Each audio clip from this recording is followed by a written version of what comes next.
Hello guys, how's it going? And today we're making another video about story booths.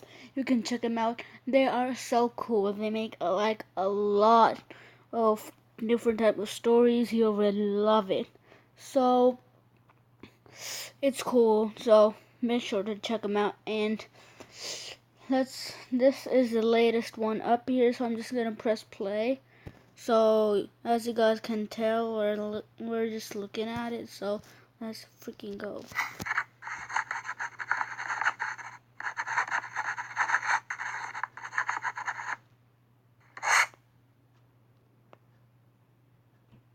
So for the longest time, I was begging my family to go to this Italian restaurant that made handmade raviolis. A few weeks before, I went with my boyfriend and his family, and it was so good.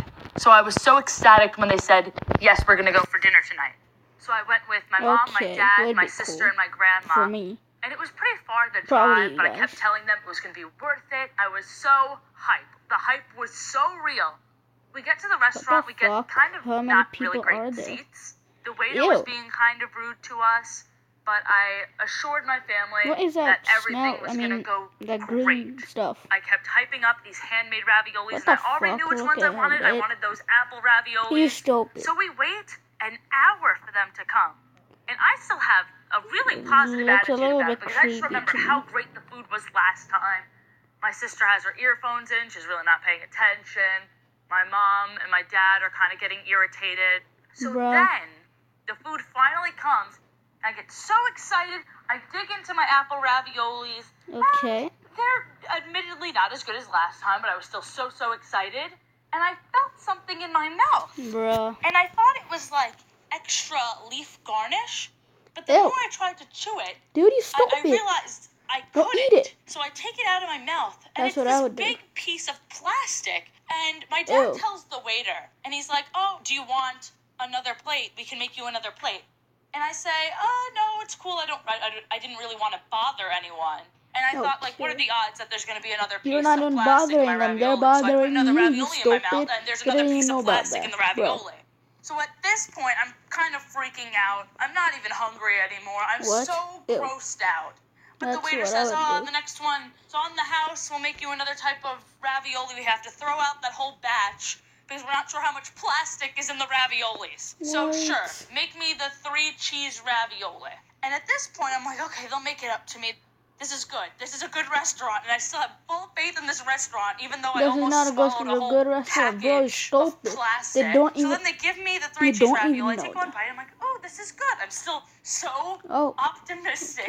And then there's this really big unraveled piece, and my mom thought it was an unraveled piece of ravioli. I thought it was an onion. I bite into it. It's this giant piece of fat. I just ate like the fat of an animal. I like chewed it and swallowed it, and now I know it's fat, and I feel like really sick. So I say, hey, I'm gonna go to the car. You guys enjoy the rest of your dinner. We're never coming back here again. So that's the story of this nightmare dinner that I had with my family. So, yeah guys, what I would do, I would play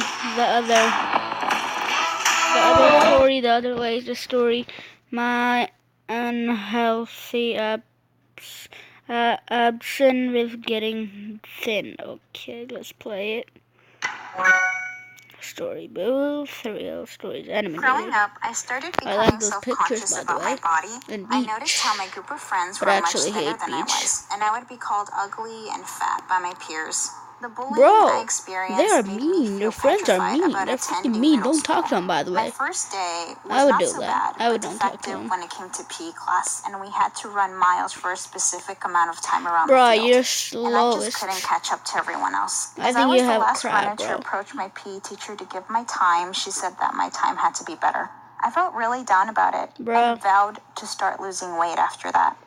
Oh my gosh. I started to exercise excessively and have a strict diet. Weeks passed and I rapidly shed the weight off. What I do. I started noticing huge changes. But I'm and still a little bit fat though. And gave lots of compliments. Not that much, just a little bit. Just a tiny bit, okay? For the first time ever. Don't make fun of me. Only After love in the receiving comments. those compliments, I kept going with my unhealthy habit of dieting and excessively exercising.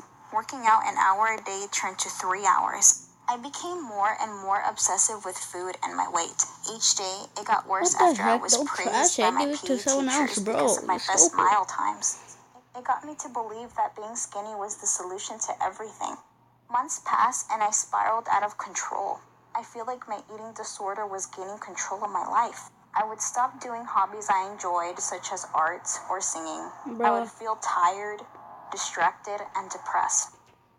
My family and friends got really worried. I was skin and bone and very unrecognizable. My dimples were gone. My paleness overcame my rosy cheeks, and I just felt helpless. One day, my two sisters had a conversation with me about getting better. And my niece, named Nazareth, who was about 5 years old at the time, begged me to recover. Job to worry After about you that, could do I anything realized how stupid worried like she that. was. I was ashamed about my behavior because she looked up to me as an older sister, and I didn't want to influence her that way. Reluctantly, I agreed with my mom about going to the doctor at a nearby clinic. After talking, she diagnosed me with anorexia. The process of recovering was difficult because I was tempted to go back to my old habits until I researched about eating disorders for the first time. Oh my gosh. And as I saw the word death, I just freaked out and felt helpless, but decided to not give up on myself. It was not a perfect process. Recovery and change is hard, but it's worth it. Currently, I'm in college and I'm still learning to love myself. I have a healthier lifestyle, and I wouldn't change anything from the past because it has made me appreciate life and it has made me stronger than ever. Not only did I learn about self-love, but I also learned that perfection of beauty standards does not exist. If you or anyone is struggling with an eating disorder, just know that you are stronger than you think you are. And it is okay to seek help. You are worth so much, and your weight does not define you.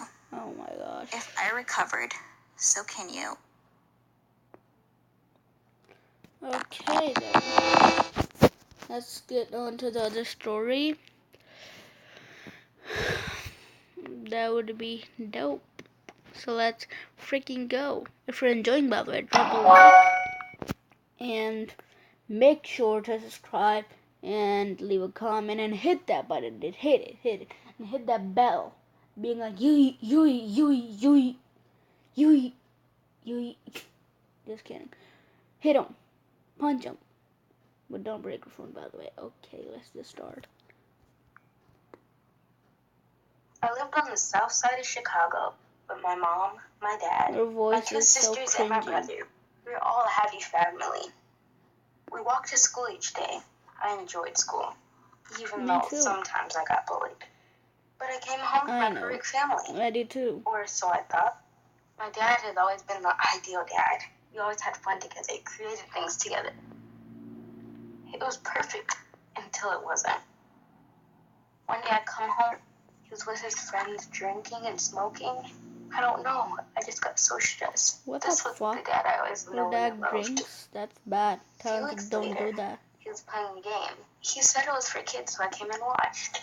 But I found out it wasn't. There was a lot of inappropriate things. He told me not to tell Mom or I'd be in lots of trouble. So I kept my mouth shut.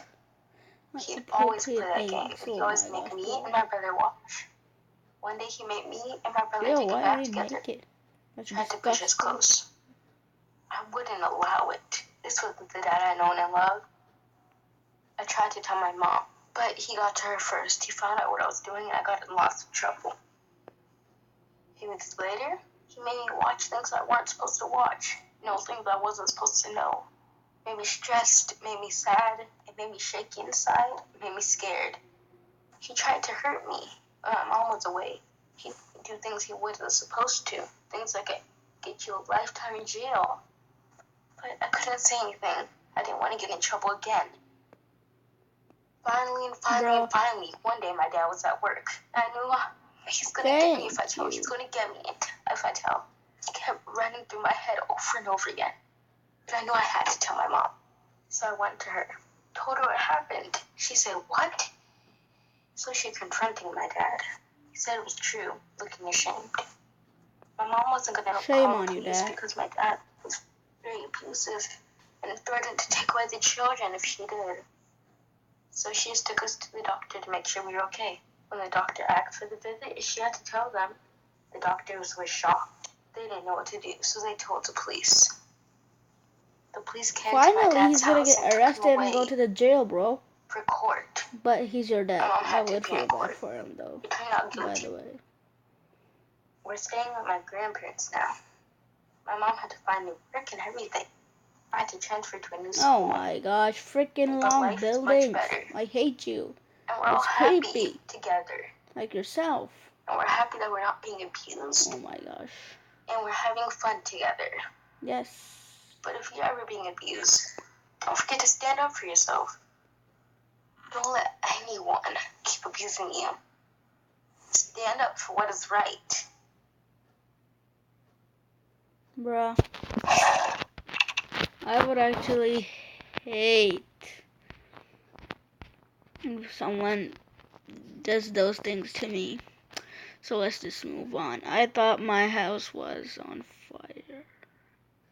If I thought that my house was on fire, I would run outside and call 911 and a fire brigade so I don't get fired or burned out. Okay, let me know in the comments below what would you guys do in this situation. I would probably get out of the house and cry. But I would actually call the police and fire brigade, but I would actually cry too and run. So actually, let's see. I actually hate this ad. What the heck? Real stories animate this story. So this is the story of how my house burned down. Well, almost burned down. So in the house, it was me, my mother, my father, and my brother Michael. And my mom is really adamant about the house being super clean all the time. So today she was like, okay guys, we gotta make this house sparkle because my best friend from the Dominican Republic is coming. So you guys better be on your game today. And so we were just like, fine, whatever. So my brother handled the inside of the house. And my mom kind of just gave me the rake and said, rake the leaves. Bro, that's mean. That's mean. And so I got out there, I did my thing. And I had my headphones on, jamming out because, you know, I didn't want to hear my mom scream anymore. This is not your freaking guitar, dude. And you're not doing a concert. Which is basically Spanish for oh my god. And I walk up to the front door, I'm like, Mom, what's wrong? And then she just rushes out. And I look out, and there's like this blur of like smoke and flame when I realize it's my brother Michael holding this on-fire pan. Dude, you stop it. Something. When my mom sent me out, she was cooking fritos, which are basically these things where you squish down a slice of a plantain and you leave the frying oil. So while she was cleaning, she cooks bananas. She left the oil there on high heat. So the oven must have caught on fire. So he took out the fire, and I thought everything was fine and normal. When all of a sudden I see my mom just freaking out. And I look at my house, what the fuck? Your mom is not. Smoke coming out of I mean, a little bit funny, but she's screaming. So I kind of just stood being like, there, ow! Inside, my brain was basically on red I alert, hate brains like this. I hate so it. I pulled out my phone, oh my gosh, bro. I hate brains like that. That's what I would do, bro. You guys gotta get over here quick. So as soon as I hang up the phone, my mom yells at me because, oh, there's not an actual fire, it's just smoke. What's wrong with you? And I just say, what's wrong with me? Growing up, you always told me, call the fire department in case you see a fire. I see smoke coming out of my house. I did the right thing. So I was expecting the fire department to, like, take their sweet time in getting there. No. There was, like, a whole horde of cops and, like, 2 big fire trucks. Bro. These guys were ready to save our lives. When all of a sudden I was like, hi. So it turns out that there's just smoke coming out of my house. Sorry about that. And they just gave me this look, and they're just like, okay, fine. So they set up this fan, which basically blows all the smoke out. Now, I gotta be honest, I was still nervous, because I was afraid that the house, something might be damaged, like irreversibly broken or something. Yeah, what if your TV is damaged? I would cry, because I love TV and computers and my phone and laptops.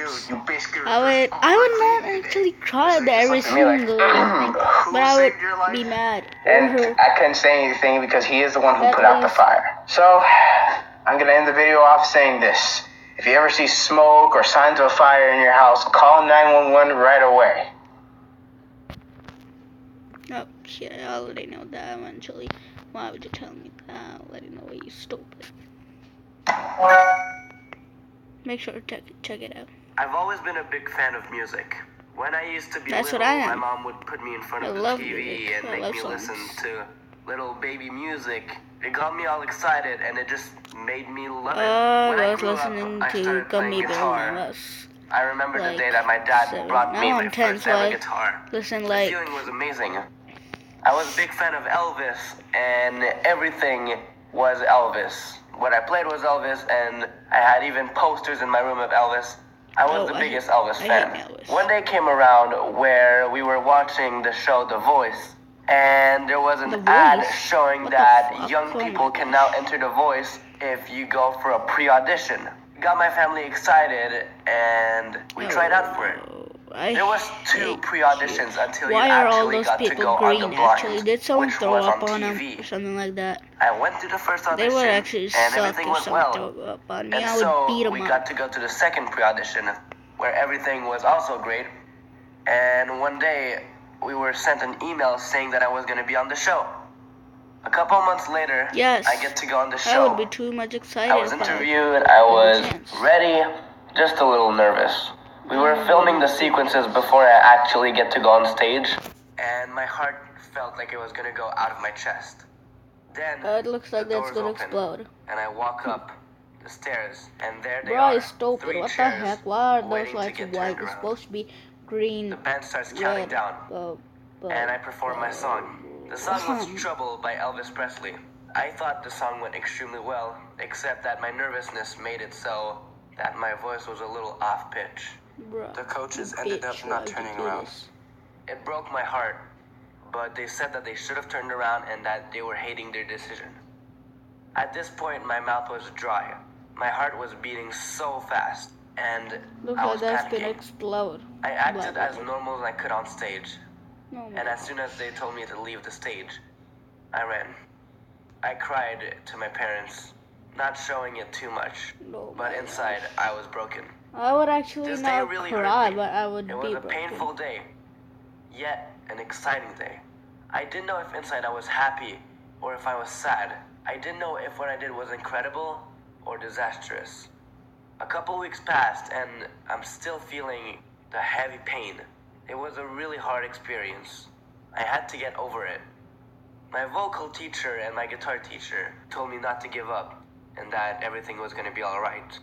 They told me that if I did give up, my dream would be over forever. From this point on, I knew what I had to do. Please. Now I'm in a new band called Fall. And things are going well. I'm hopefully getting to get known. It's not going fast, but I love what I'm doing. And that's all what matters. Okay, guys. Make sure to check this channel out. Named Story Booth and Story Booth, or you can even say Animated True Stories, but you don't have to say that. So you can check out their channel. I told you the name. Search on YouTube.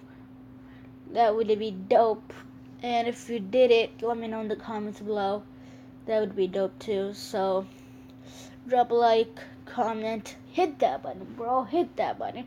Being like you, do whatever you want. Sit on them. Beat them up. Sit on them. That would be dope. Or hit that bell and hit the like button. Hit that bell. That would be dope. And leave a comment. Leave a hot comment. Please do it right now. Leave a hot comment. That would be dope. I would appreciate it and reply you back. So let's freaking go, dude. And thank you for subscribing me. The person who just subscribed me. I mean, yesterday I had 18 subscribers. Now I have 19 subscribers. So thank you so much for you to subscribing me. Please comment down below if you like this video, and I would reply you. Please do it. Whoever you are my best friend.